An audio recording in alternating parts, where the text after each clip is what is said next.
What's going on? This is Jay Ellis from the Nick of Time Show. Hit. What's up? What's up? Hold on a second. Is there something wrong with the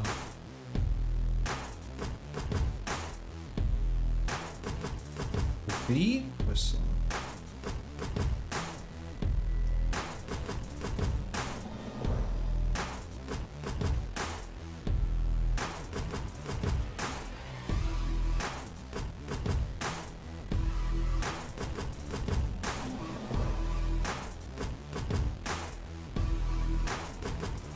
All right, here we go. What's going on? This is Jay Ellis from Nick of Time Show. Here to give you that Knicks talk just in the nick of time. Sorry for that. The Knicks beat the Mavs 128-113, and we did it by committee. First of all, the Knicks had 40 assists on the night, okay? OG Anunoby had 35 points, 1 block, 2 steals, 5 rebounds. Josh Hart had 16 points, 11 assists, 12 rebounds, and 2 steals. Karl-Anthony Towns had 26 points, 11 assists, 12 rebounds, and 1 steals. That's right. That's 2 Knick players with triple doubles. That is the first time that has happened in Knick history. Bridges chipped in with 21. Precious had 11 points. He had a good game as well. Tyler Kolek, he played some big minutes. He had 19 minutes and he had 9 assists on the night. The Knicks overall did what they supposed to do. They beat a team they were supposed to beat with no scares, no thrillers, no nothing. Took care of business, and we beat the Mavs for the first time in a long time. Shout out to my guy, Lee Escobedo, who's actually at the game. That's why he's not with me today. And shout out to Ebony, who's doing her thing somewhere as well.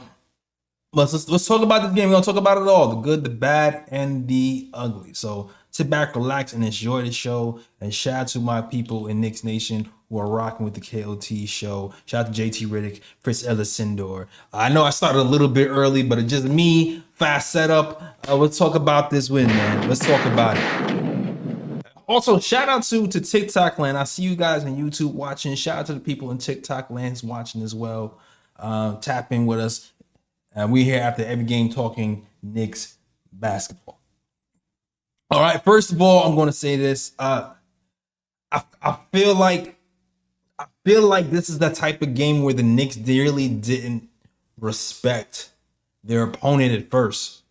You know, we played like 2 minutes of defense in the first quarter, and we were scoring at will to the point where we had 13 assists in the first quarter alone. Karl-Anthony Towns was passing the ball.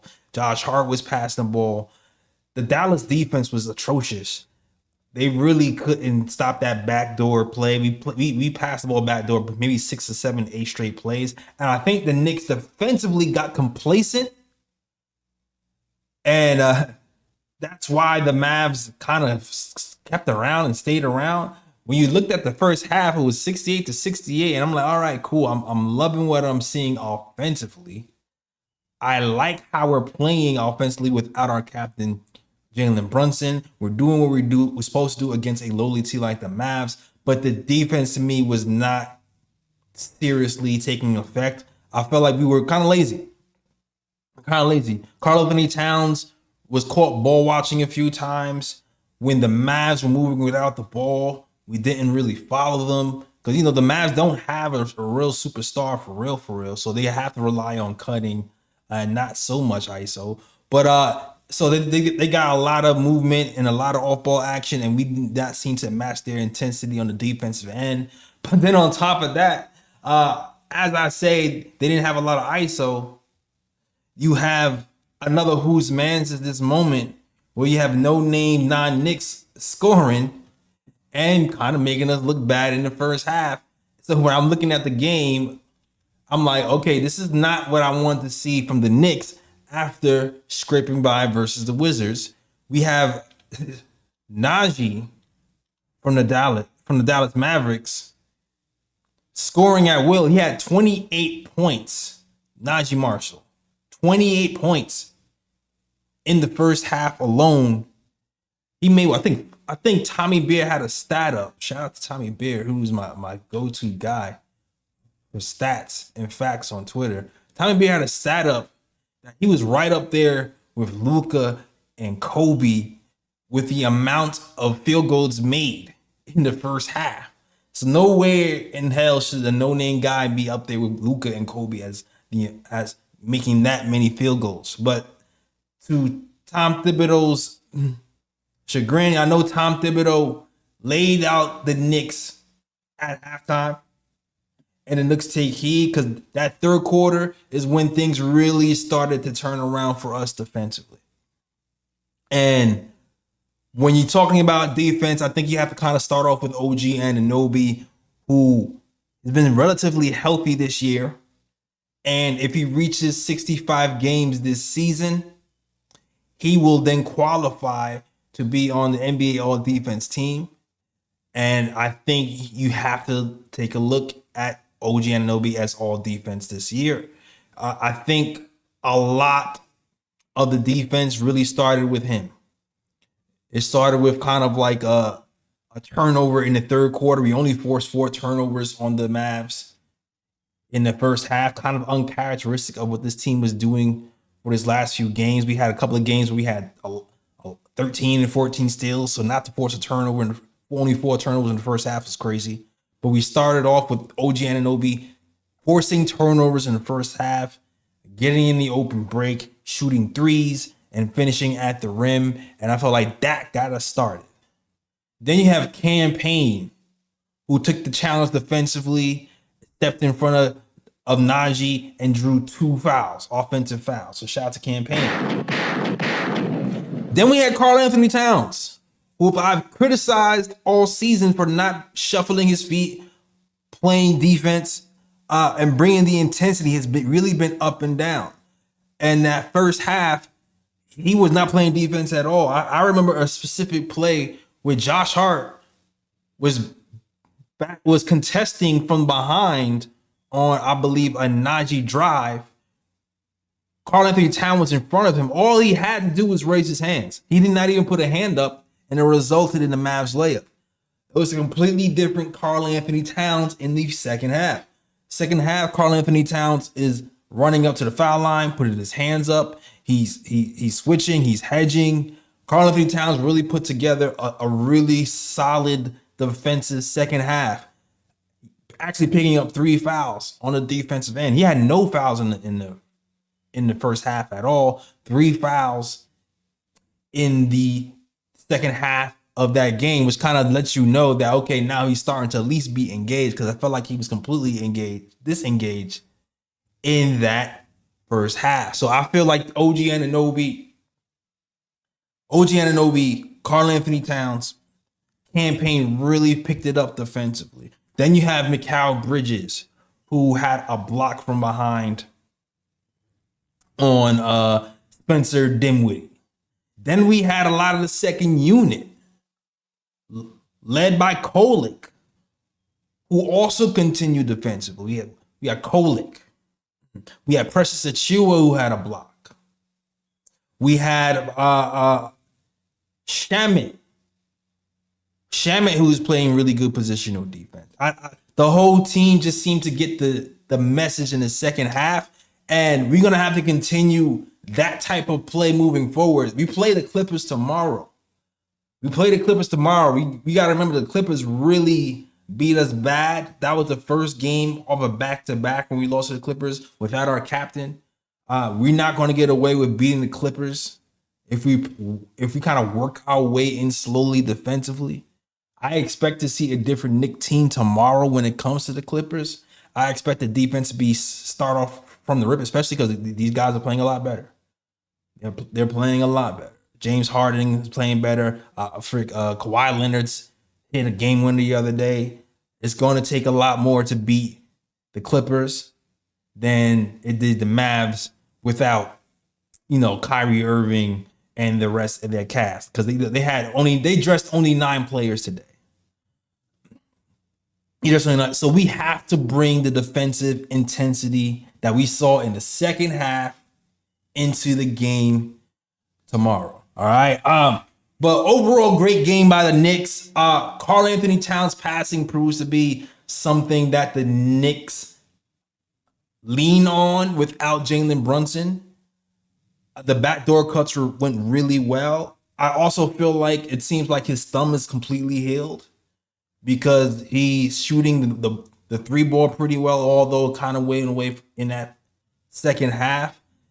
It's getting to the point where he's just stepping up in the absence of Jalen Brunson. And I don't know, you guys, let me know, correct me if I'm wrong. I kind of feel like ever since Jalen Brunson went down with the injury, Karl-Anthony Towns has been getting a better whistle. It seems like the refs don't want to give two people a whistle at the same time. I'm starting to see Karl-Anthony Towns get a friendlier whistle, and hopefully that really continues because I've heard him screaming a whole lot less ever since Jalen Brunson went down. That's just something I want to see. But a great game by Karl-Anthony Towns offensively, eventually picked it up defensively, and gets his first Knicks career triple-double. All right.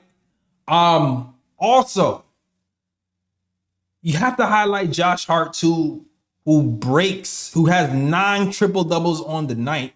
This is the first time in Knicks history 2 players both have a triple-double. He breaks Walt Clyde's Frazier record of 8 triple-doubles and played well this game.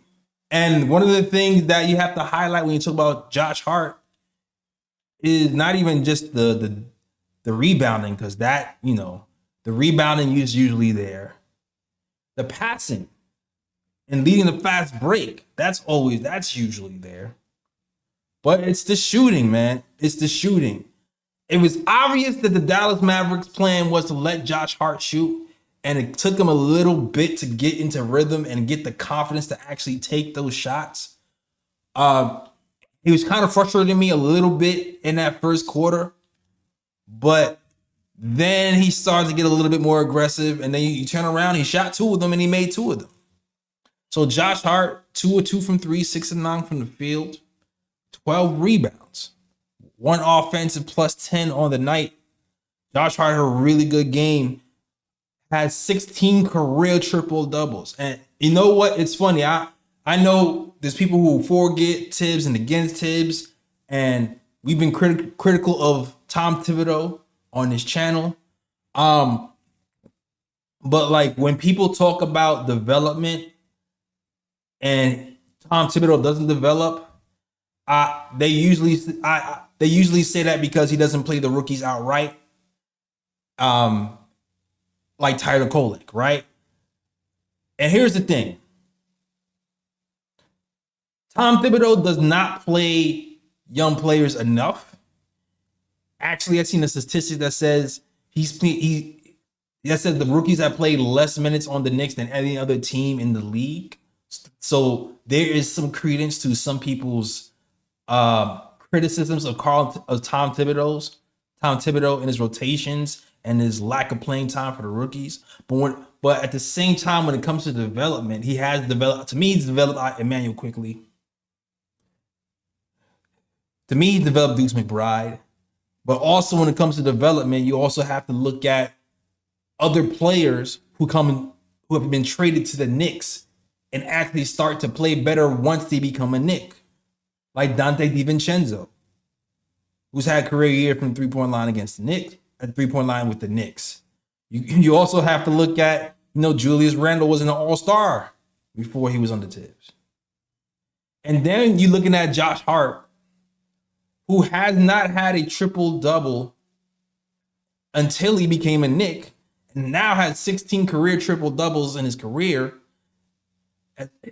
He's kind of unlocked his passing ability here and break Walt Clyde Frazier's record in that triple-double, with that triple-double stat. So it's one of those things where, do you want Tom Thibodeau to play the young guys more? Yes. Do you feel like he should open up the rotation some more and a lot sooner? Yes. Do you feel like sometimes he plays them too many minutes this season, especially when we have a lot of guys playing long minutes? Yes. But also, he has a knack of getting a lot out of players, and not just young players, but players who played roles on other teams and get traded here and have career numbers with the Knicks. So that's just something. That's just something I feel like this Josh Hart triple-double has kind of highlighted for me. Even the Karl-Anthony Towns rebounding numbers skyrocketed. That's just something that I feel like should be highlighted. Also, it should be highlighted to me is I talked about OG Anunoby's defense, but it's aggressiveness. I've mentioned a few times on this program, OG Anunoby has that natural dog in him. He has that alpha. He wants the ball. That man absolutely wants the ball. So it's crazy when you have a team with Karl-Anthony Towns and Mikal Bridges on it. OG Anunoby takes the most shots on the team. He has 24 field goal attempts today. The next closest field goal attempt stat is by Karl-Anthony Towns, who gives you 19, and Mikal Bridges, who gives you 14. But that 24 lets you know that OG wants it, man. When you heard those rumors about him in Toronto saying he wanted a bigger role, he absolutely meant that. And now that he's here and Jalen Brunson is down, he's kind of taking it because he seems like it's been him and Cat for the most part taking a lion's shares of the offense. And, granted, sometimes when you poke the ball, your defense getting open breaks, you get a couple of easy ones. But also, he's just been ultra aggressive attacking defenses. And it seems like he's gotten better finishing at the basket. It also seems like he's gotten better controlling his body once he gets to the rim and controlling his strength. Because some people are strong, but they don't know how to use their strength. You know what I'm saying? Some people are strong, but they kind of shy away from contact. They don't know how to use their shoulders and turn their body to clear space. It seems like the more and more OG Anunoby starts to play, the more and more he starts to understand how to use his body properly on offense and kind of clear space with his strength. And on top of that, we've kind of been concerned about him not shooting the three as well during the season. He really started to pick up the three-point shot and hit a couple of threes in the corner and showed some toughness too, because he had a bloody nose, wiped off the blood real quick. So the ref didn't see it, so he can get another open three-point shot in the corner. He was feeling it. He did not want to come out the game. And that's probably why he was hiding all the blood on his face. But OG Anunoby, man, he had a really, really good game. Really, really good game. And he's been super aggressive since Jalen Brunson has been absent. And also, I kind of liked Mikal Bridges too. Mikal Bridges seemed to be posting today. We all know that Mikal Bridges and Josh Hart, those are the people on our team who benefit from movement, who benefit from the high passing and the 40 assists that the Knicks had. He felt really comfortable. He had a nice 15 shot attempts in the flow of the offense, and everything looked comfortable. This is like the least amount of hesitation I've seen from Mikal Bridges in this stretch for a while. I would love for us to keep this version of Mikal Bridges once Jalen Brunson gets back, because I liked how he runs into the three-point shot and just kind of lets the ball fly and doesn't think about it. I like how there is defense on him and he still chooses to kind of dribble and pull up in his spot with the defense on him. I feel like for a long period of time, he's been waiting for the perfect open shot. And now he's saying, screw that. I know where my spots are at on the floor. I'm just going to work to get to those spots and pull up within the floor of the offense. I feel like he did a really good job doing that today. From mid-range, from the three-point line, from the corner or to top of the key, plus the defense that he really showed in the third quarter. So really happy with the way that Mikal Bridges played today. And of course, I can't end this show. I can't not talk about the rookie Tyler Kolek, who's standing in for Deuce McBride, who has a grind, a sore grind. And it's kind of weird.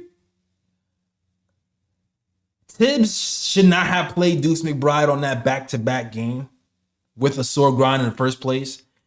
Because we already know those grinds are tricky, man. They're really tricky. He should have been sat out. He should not play that back-to-back. But the fact that he's out right now is kind of giving Tyler Kolek a chance. And he's showing some things. The passing is real. The passing from Tyler Kolek is absolutely real. 9 assists in 19 minutes today. 9 assists in 19 minutes. Imagine this man playing 30 minutes game. He has one of those games where he can be one of the top assist leaders in the NBA given the minutes. If we didn't have a Jalen Brunson here, if we didn't have a campaign here, I could definitely see that for him. One of the highlight passes of the game to me was the Karl-Anthony Towns pocket pass on the pick and roll. Great passer, unselfish. Sometimes it's not even a fancy pass. Sometimes it's just the pass. Sometimes it's just a simple pass in the flow of the offense where you penetrate and kick to get somebody like McCalvers an open three. He just has a really good feel for the game when it comes to the court vision. He knows how to shift his eyes and get people open. He knows how to fake and get people open. Real floor general who's done well for the Knicks in his play. Also, within these last 2 games, he had 8 assists the last game, 9 assists tonight versus the Dallas Mavericks, and a total of 0 turnovers for Tyler Kolek. Come on, man. Tyler Kolek, 0 turnovers, man. So when you're thinking about the future and how you're building out this team, and you're thinking about, man, where can we make upgrades? Seeing a performance like this from Tyler Kolek kind of gives you hope that, you know what, maybe the point guard position might be good for the future. I actually love the way Campaign has played today. He played defense. He moved the ball. He didn't shoot the ball. He hit the first shot. He didn't go crazy with the shooting, but he just played his role. I like the way Cam played today. But, you know, if it comes out that Campaign does not return to the Knicks, we can have Tyler Kolek slide into that backup point guard spot. And then maybe use some of that money to get something of me like a small forward. Maybe it's, you know, Campaign, Precious, or whoever. I don't know, because who knows what Precious is going to be after the season. But a game like this makes you hopeful for the future of Tyler Kolek. And it makes you want to be like, damn, we need to see a little bit more of it. We hope that he had a little bit more opportunities earlier in the season. But overall, really good, really promising game from Tyler Kolek. I know Kolek Hive is out here killing it, all right? Out here elated that he's playing well. I told you so. I told you so to Kolek. You know what's funny too? It's like, still got to hold your horses because it's still the Wizards and it's still the Dallas Mavericks. There's still 2 teams who aren't the best offensively and defensively. But I like the way he played. And you know what? I was looking at specific things too. I was looking at Spencer Dinwiddie specifically, because there was a time when he had to guard Spencer Dinwiddie one-on-one. Felt like he held his own, didn't let him drive past him, and forced him into a fallback 3-point shot where he actually fouled him on. But I'm not mad. I'm not mad at that. Like, I feel like early in the season, Tyler Kolek was just getting blown by. So the fact that he seems like he's able to hold his own defensively one-on-one and not have somebody blow by him, to me was a step in the right direction. Defensively overall, I just felt like he was solid tonight. I felt like he was actually better than he was at the Wizards game, where, you know, he did a bad job kind of playing team defense. I felt like he did a little bit better job tonight. So shout out to Tyler Kolek, who had a really good night. Also, Precious Achiuwa, man. Precious Achiuwa actually had a game today. I know people are ready to ship him out. And I'm not going to lie. If Precious doesn't return next season, I wouldn't be too upset knowing we have Ariel Porty coming and we'll have Mitchell Robinson. However, you can't not deny that Precious Achiuwa was getting some buckets today. He had Klay Thompson in the post, in the blender. Klay Thompson couldn't stop him. Play really good defense. He just looked a little bit more comfortable offensively. Maybe it's the playing time because there's been a couple of back-to-backs. So maybe with the back-to-backs, he's just getting more comfortable creating his own offense a little bit. But I actually like the way Precious Achiuwa played today. And it's been a long time since he's had a decent game. So, good game, Precious Achiuwa, who had 11 points on the night. A big block to me. And I think a couple of assists as well. And a couple of rebounds for Precious Achiuwa. All right. And also, you know, shout out to Kevin McCullough. The young guys, man. We got to see the young. Shout out to Kevin McCullough Jr., who's in lighting it up in the G League with 2 back-to-back triple doubles in the G League. Had his first NBA bucket today. And actually got the game ball today. Josh Hart was asked, hey, do you want the game ball for breaking Walt Clyde Frazier's triple-double record? He says, no, I'm giving the ball to Kevin McCullough Jr. because he scored his first NBA bucket. Another assist for Josh Hart, man. Another assist for Josh Hart. Really good gesture. But Kevin McCullough, man, 2 points, but a gritty 2 points. I wish he got in a little bit earlier. I'm not going to lie. But just the mentality that I'm getting this bucket and he wasn't scared to me was pretty cool to see. A good one for the kid who kind of started out injured to start the season. Had a couple of big games in the G League to get his first NBA bucket today. Hopefully we play tomorrow, blow out the Clippers, and he'll get another NBA bucket tomorrow. All right, overall, solid win by the Knicks. I hope that we don't play lackadaisical defense in the first half like we did today, but we bring that defensive dog mentality to the start of the game versus the Clippers, because James Harden and Kawhi Leonard and those guys don't play that. And I remember last time Karl Anthony Towns got punked at the center position. So we definitely need our horses tomorrow. And speaking of horses tomorrow, Mitchell Robinson was held out of the game today. What up, Lee? Mitchell Robinson. Oh, you want to, hold on. Lee said hit me with the link. Hold on a second. Lee, listen, Lee. Perfect timing, Lee. Because I was about to talk about Mitchell Robinson and then close out the show, but Lee's here, so I'm gonna hit Lee with the link. Mitchell, so Mitchell Robinson, right? Mitchell Robinson, if you guys remember, he missed that Clippers game. He absolutely missed that Clippers game. We had a hard time guarding the Clippers big man. And Mitchell Robinson, at this point in the season, he's not playing back-to-back. So kudos to the Knicks, who finally planned ahead and said, you know what, we're not going to play Mitchell Robinson versus the Dallas Mavericks because we don't need his help on that game. But you know what we do need the help? We need his help playing the Clippers. So hold on, Lee. I'm sending you the link right now. So when we play the Clippers tomorrow, that's the.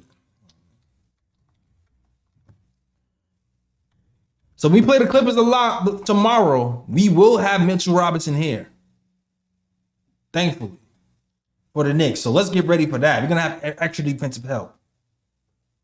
Lee, I sent a link. The link's in the chat, and I also sent it to the email. So perfect timing, Lee. Lee was at the game. I was about to just pretty much end it doing the solo dolo show, but I'm glad to have Lee join us. But while we waiting for Lee, let me get to this comments and let me get to the people in the chat. Shout out to Nick Yak, Prezi the Boss, JT Riddick, Mike Uno,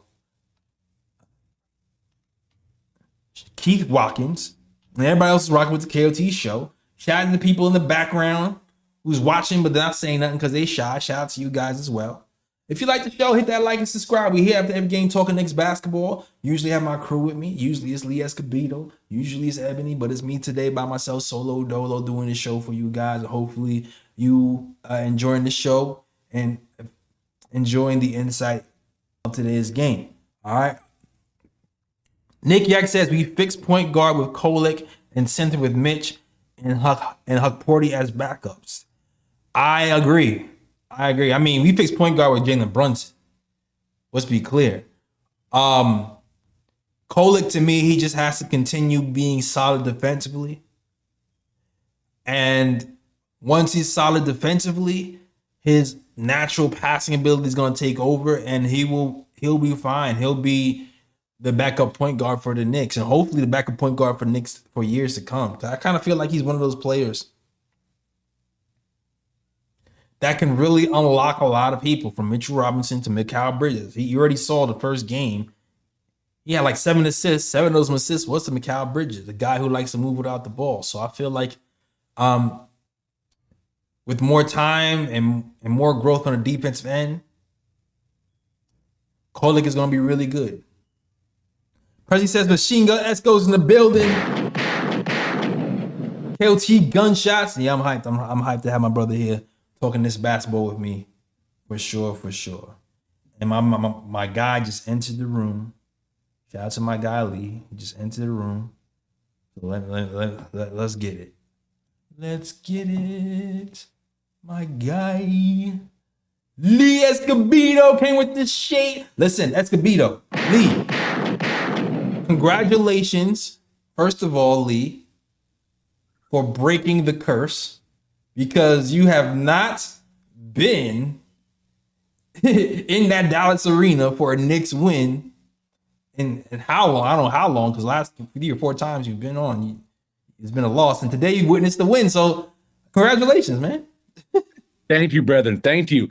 I went to a new place in the north suburbs of Dallas called Cosm that's almost like a sphere. It's like Dolan Sphere. So you're surrounded by the game. It's beautiful. Well, at least nice. in the front part. This in the POV is as if you're sitting courtside. It's unbelievable. And guess who sat next to me? Who I didn't even know. Who? Glamour Knicks was right next to me. Me and Glamour were right next to each other. My buddy invited me, gave me free tickets. So I got to experience for the first time and met up with some other Knicks fans, Miss Nixon-ish and Kara Wins, who's been in the Knick KOT chat, giving us love the last couple of shows. So we all met up and had kind of a mini KOT hangout there. Got to meet some Knick fans in real life, which was beautiful here in Dallas. And the shades are on because we got that W. Yeah. The first W, I think the first W in the Brunson era. Since Brunson left Dallas and went to New York, I think this is the first win the Knicks have caught. And some of those losses, especially one with Luka Doncic, was the most brutal loss of my life. Unbelievable. And it was great to be surrounded by a lot of Knicks fans were there too. A lot of Knicks fans, a lot of Brunson jerseys. Great to get a win in front of the orange and blue Dallas-based Knicks fans, because you know we're worldwide. This was a good win. I was really impressed with this win. Good win. I actually, Lee, I'm gonna have to say I would be surprised if there are any Dallas Mavericks fans left in Dallas, considering what's been happening with that team over the last year. So did you freeze, or are you just really still? The friend that invited me has kind of been the guy, the loudest voice on the Fire Nico front. He's been the one who's been interviewed on TV and really loved organizing the protests. So he's a good friend of mine. Both of us hate the Mavs organization about with the same level of fervor now. And he finally sees the vision I've been saying for the last couple of years of Nico Harrison being a bum. So, but this win on the Knicks side, really like the rotations. I know you've been doing the show. I just want to do my 2 cents. Go ahead. I hate the idea of you having to do it alone. Your camera's a little blurry. Not sure what happened, but Oh, here, I can fix that. I hate the idea of you having to do the show alone, so I was doing 90 on the highway trying to get home in time. I appreciate you, bro. I You put appreciate too you, much bro. sweat equity to have to do the show alone. So I was like, I ain't gonna leave Yeah, my boy hanging. yeah. Here I am. Your camera's doing some weird Um, stuff, but the audio's fine. I guess you got to rock with it. I don't. is it better? It's still. I don't know. You just go. I don't know. I don't know what's Uh, happening. It's fine. We can hear you. I really liked the Kolek and the Kolek mixed in with Shamit, OG, Bridges, and Precious. That was a lineup to where a lot of Precious limitations were avoided because of Kolek's ability to hit people right in the pocket, Mm. whether that's shooting form or in the flow of going up to the lane, where Precious doesn't have to gather, doesn't have to use his Stonehenge hands to keep the ball in position. It was just a nice fluid motion. And for the first half, I thought Precious was ass. I thought he played a decent third quarter and decent beginning of the fourth. And they adjusted well too. I thought they started doubling Najee in certain spots when he was going to be a playmaker Yeah. and been allowing him to go one-on-one as a scorer and then shut down everybody else. I thought that strategy was really smart, especially because they didn't have Mitch. Heard you talking about that before I joined. They had to adjust defensively and what their defensive identity was going to be. And I thought they did on the fly and really allowed Najee, all right, have a career high. But no one else that is usually effective. Most importantly, the defense on Max Christie, I thought was phenomenal, holding him to only 4 points. All of it's collected in garbage time. He, to me, was the X factor. If he started hitting threes, if he's been hitting them, I thought we had a chance to lose this game, but we kept them under control. Yeah, good points there. I felt like we did a really good job just helping because I felt like a lot of the time, especially in that first half, Najee he would just get into the paint and there was like no doubling, nothing. Josh Hart was getting close. I just felt like we did a good job just helping and hedging in that third quarter. Also switching as well. I just feel like overall activity level was really good that third quarter, and we held the Mavs to 15 points, to 16 points in the third quarter after they scored 68 points in the first half. Like it was crazy. I was just like, okay, so we're gonna play defense sometime today. Like it was concerning for a second. I'm not gonna lie. I think I can fix my camera. Let me know if I'm Yeah, you're good now. You're back. okay. Yeah, I've seen some stats floating around, and I haven't been sharing them or talking about them because the sample size was fairly small. But I heard since February 28th that the Knicks have had the best defense in the NBA and have even maintained it in games in which Robinson has not played. February 28th is the day that Robinson came back into the rotation, Mm. all by minutes restriction. He's still been there. And the Knicks defense has really improved during that time. I think OKC is trailing us by a little bit in that point differential. However, I think the thing that I've been most impressed with is the defensive adjustments that Tibbs has been making and knowing when to double and when not to double. I felt like today was a good idea where he knew when to play Najee as a playmaker and when to allow him to go off as a scorer, but also contain their 3-point shooting.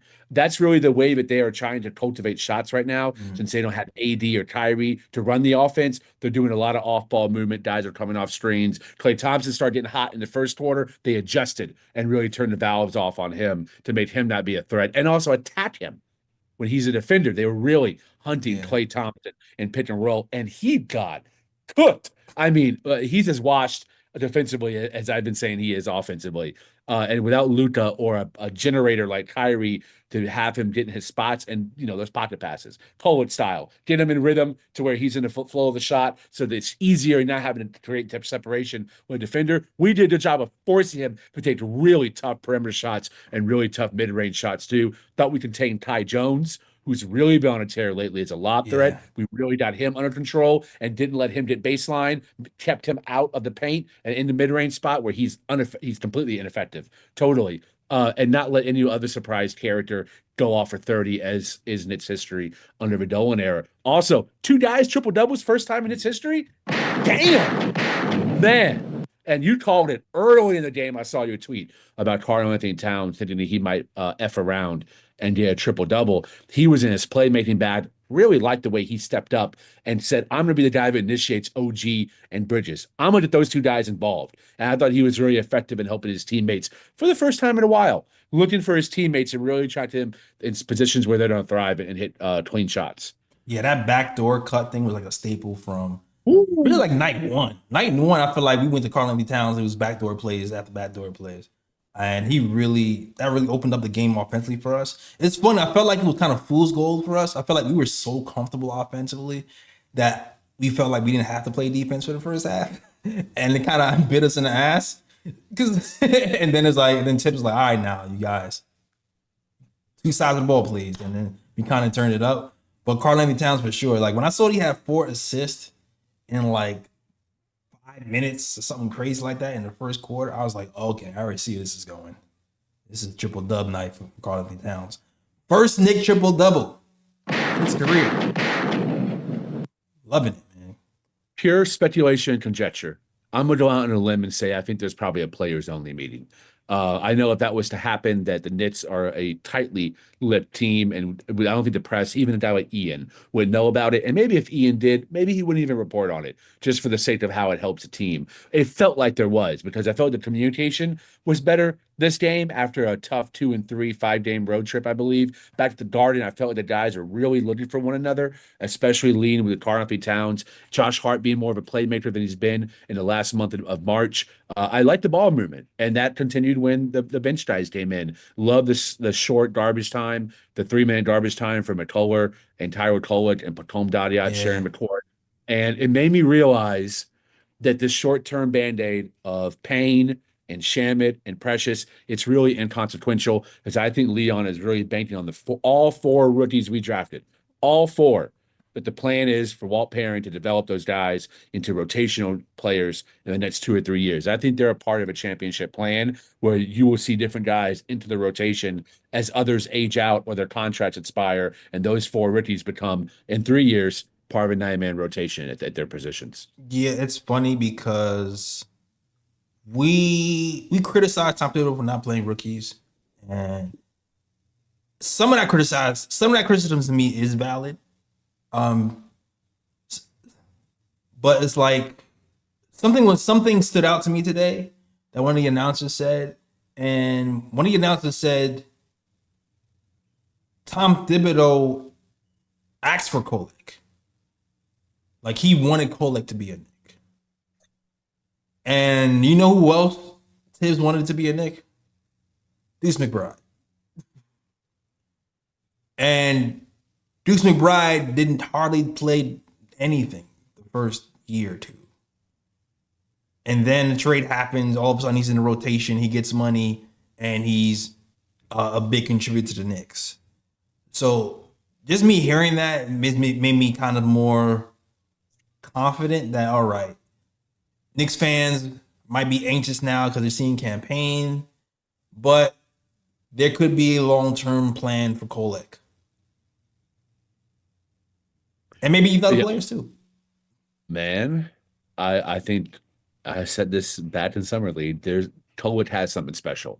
Of the 4 rookies, he has a really unique elite gift already in year 1 as a rookie in limited minutes.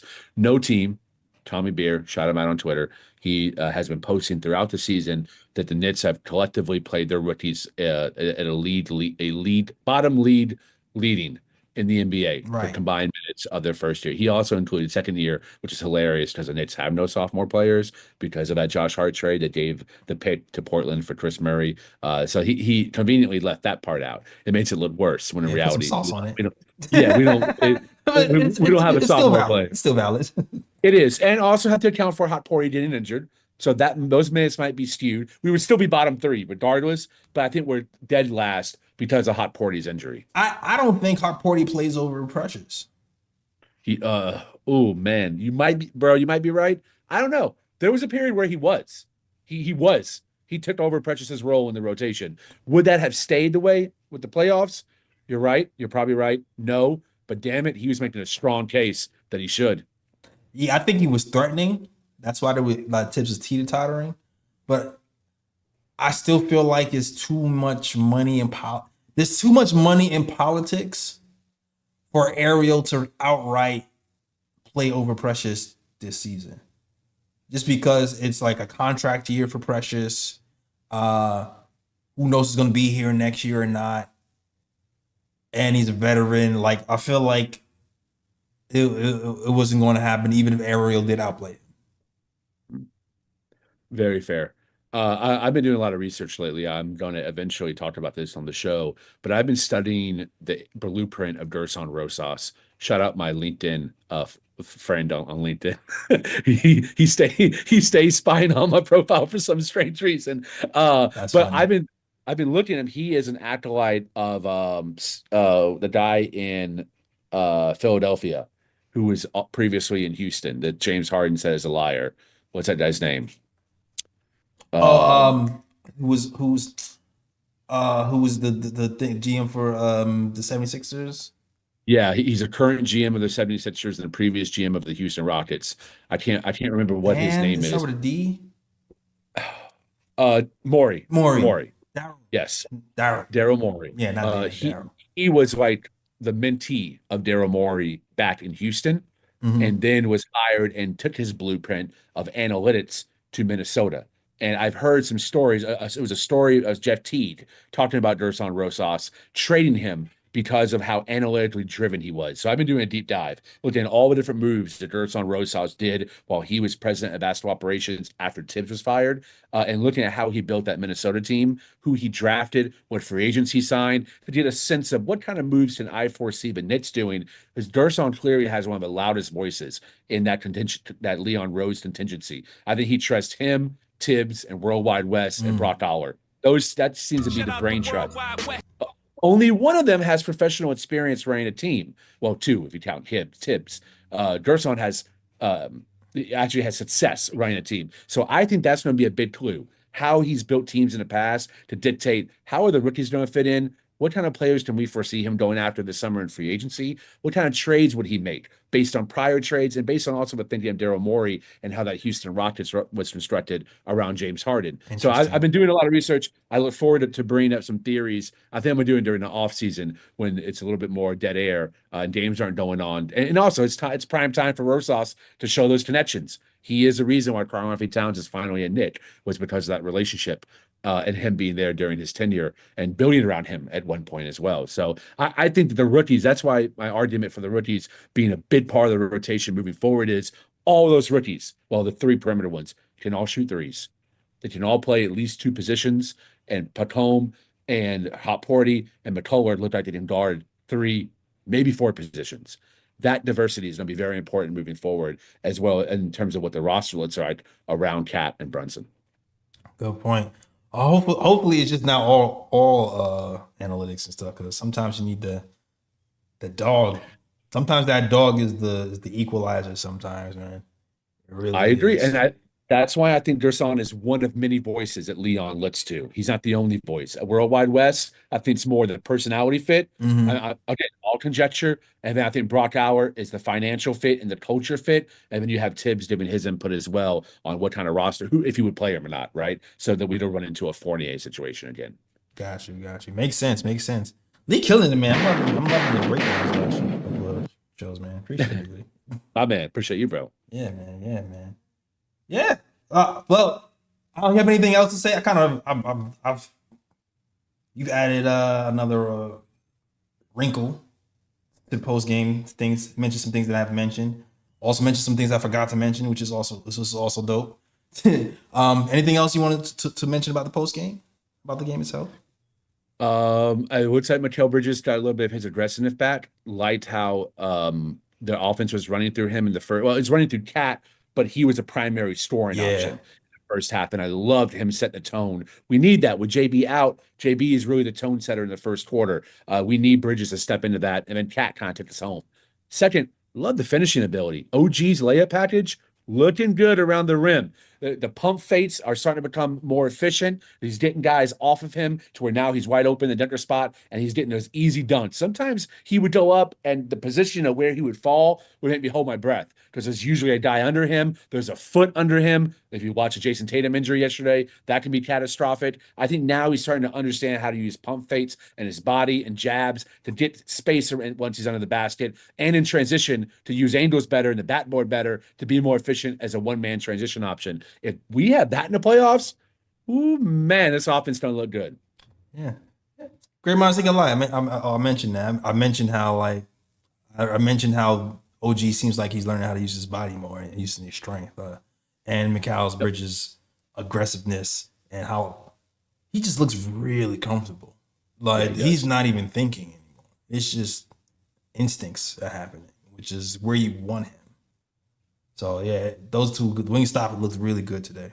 Really, And really they look good. good. They look good for a while. And I'll tell you what, I'm not worried about Brunson coming. I know that the fit between Brunson and Bridges hasn't been seamless during their short time together, but I think Bridges has also been acclimating his personality and finding his spots. And I think that Brunson gone, he realizes, oh, I can actually go on runs and be the hot hand for a while.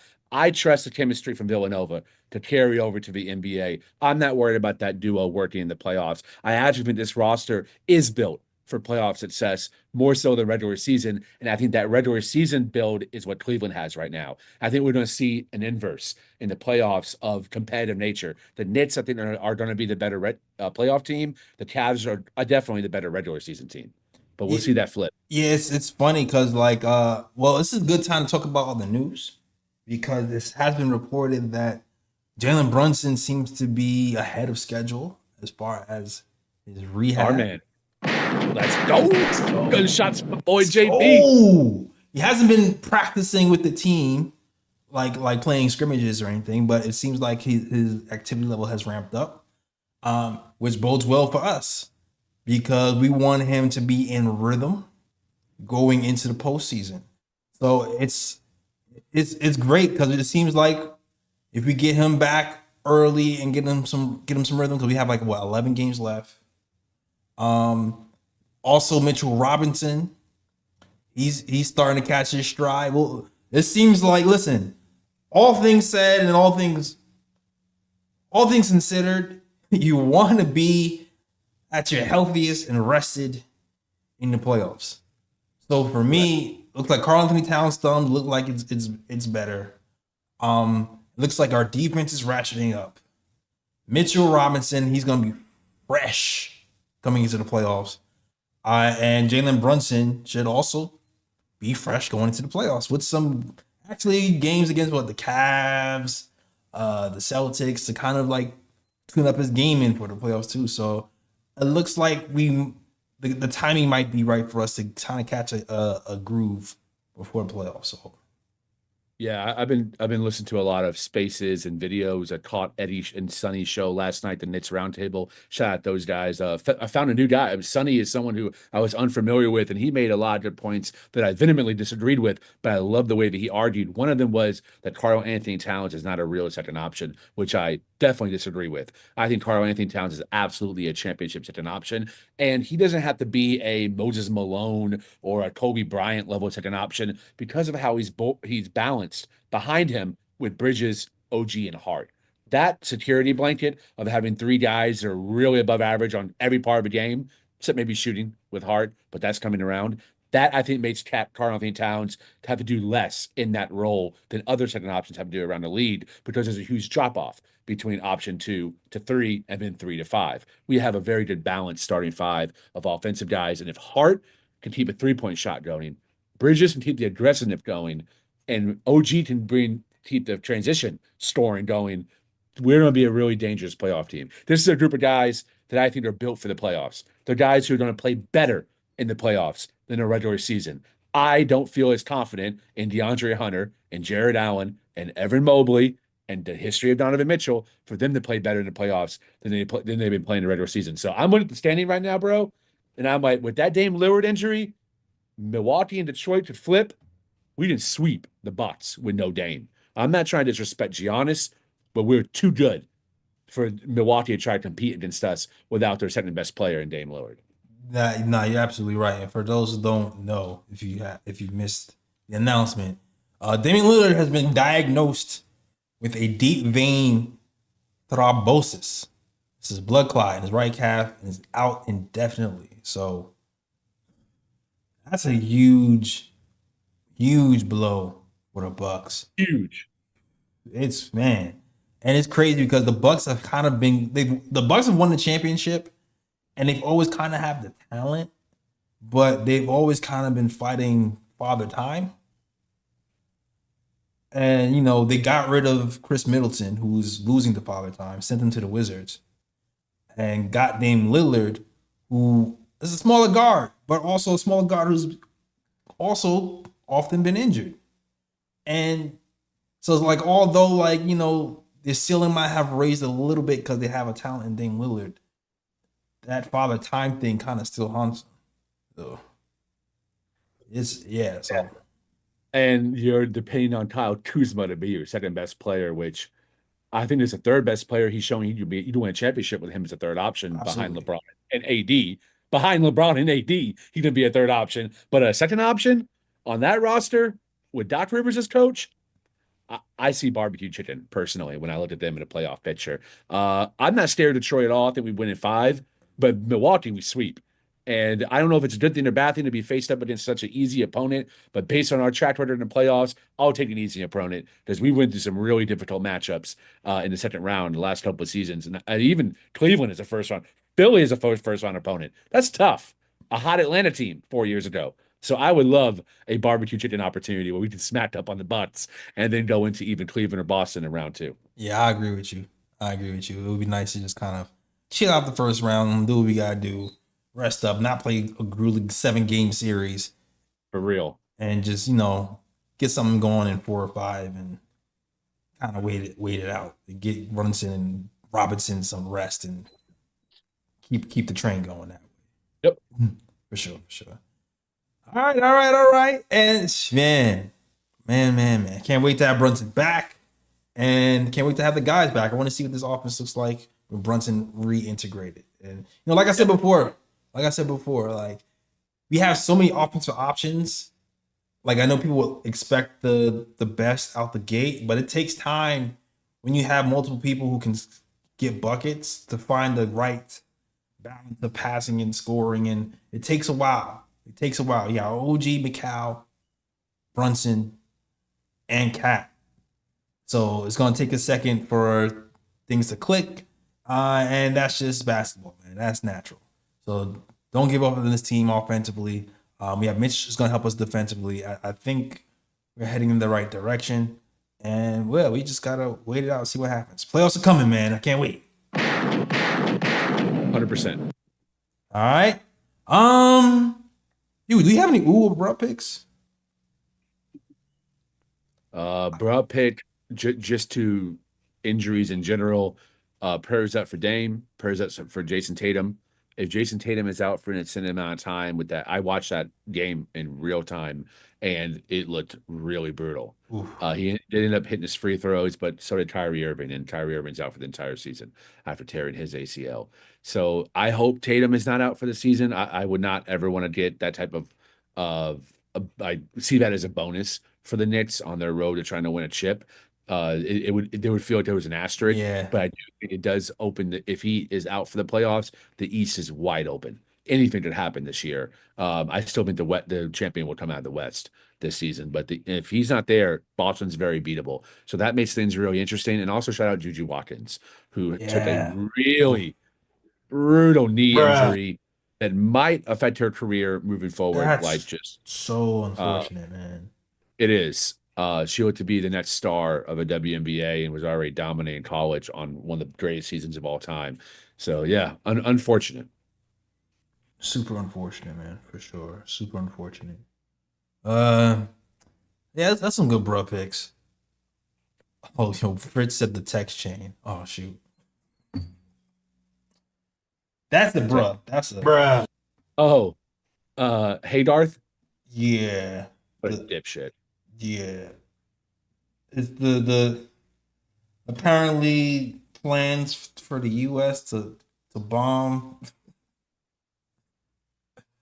was being sent throughout unencrypted group chat. With reporters in it. With reporters in it. Yeah, people that don't even have that security access, which is unbelievable. And the reporters thought it was fake until the bombing happened. And then it was like, oh, this was real. I'll be honest, I'm not shocked though. This administration, not surprised. Yeah. Not surprised. Definitely bruh pick. That is the bruh of the century. That is crazy. Double bruh pick to his followers and supporters who just make excuses and don't criticize him for being an absolute dumbass. I think the nomination was a dumbass nomination, and the defense against him having that group chat has made the supporters look stupid as well. I mean, Partisan politics.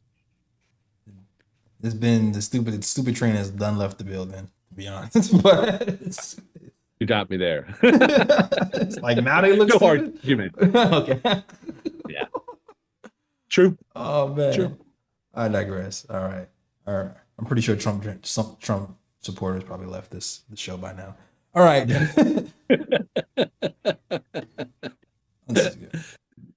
All right, yo. That's the show, guys. Thank you guys for watching. Shout out to YouTube land, Nick Yak, Stanley Novak, all you guys. Shout out to TikTok land, Angel G, ZZZ. Thank you for rocking with us. We're here after every game talking Knicks basketball. So if you like the show, subscribe, like. If you're TikTok, hit us with a follow. And we'll be here. We'll be here tomorrow, actually, talking Knicks Clippers. Hopefully we get a win because we're looking for revenge. Yeah, I want to beat James Harden and Kawhi Leonard and those guys for sure. And I still remember what they did to Cat defensively, man. They killed Cat. So I'm glad we're getting Mitch Robinson back. All right. Lee, let them know they can find you, man. Find me on Twitter at _Lee Escobedo, LeeEscobedo. And Thursday, make sure y'all watch Texas Tech and Arkansas in March Madness NCAA tournament. Dallas-based JT Toppin playing for the Texas Tech. I hope that the Knicks actually trade into the first round. I've been trying to get my main JLS on the train. Yes, JT Toppin is kind of everything I think the Knicks need in that precious role. This kid is a dog on the boards. Beast Store dropped 25 and 12 against Detroit. The call was Drake, not the rapper Drake. But they're playing Arkansas on Thursday with part of a Sweet 16. So y'all watch him. I think he's a player worth trading in the first round for. I think we could get him around 25 or 27. All right. Oh, book club. Oscar Chan Yik Long, a poet out of Austin, wrote "My Body is a Reincarnated Population." It is the scariest book I've ever read in my entire life. I got it at a very weird bookstore in Austin, and it's about how different parts of his body remind him of people he was in past lives. And as ridiculous as that might sound, or as creative, depending on your interest in literature, the drawings, black and white, charcoal and pen on paper, nice. are absolutely diabolical and intense and incredible. This book kind of reads like a poetry zine, and the images are just like they've stayed with me as someone who loves surrealism but also loves hand-drawn illustrations. These are like really interesting and really scary too. I mean, just like that creature staying in the doorway. Yeah, very good book. Oscar Chan Yik Long. You can buy on eBay for $15. My Body is a Reincarnated Population. Get it out of Board Wolves Publishing House. That's what's up. All right, shout out to you. I have not had a new anime recommendation in a while. My Crunchyroll subscription, my sister changed the password on it, but I just got it back. She's been telling me that this show Solo Leveling, who I've been kind of championing on this show, she was like, Jay, you gotta watch next episodes. It's the greatest thing you ever see. It's the greatest. She was so mad at me that I didn't see it yet. So for you guys on Crunchyroll, if you like anime, Solo Leveling is a good show for sure. What's it called? Solo what? Solo Leveling. Solo Leveling. On Crunchyroll, yeah. It's funny because some shows start off slow and then it kind of picks up. Solo Leveling punches you in the face episode 1.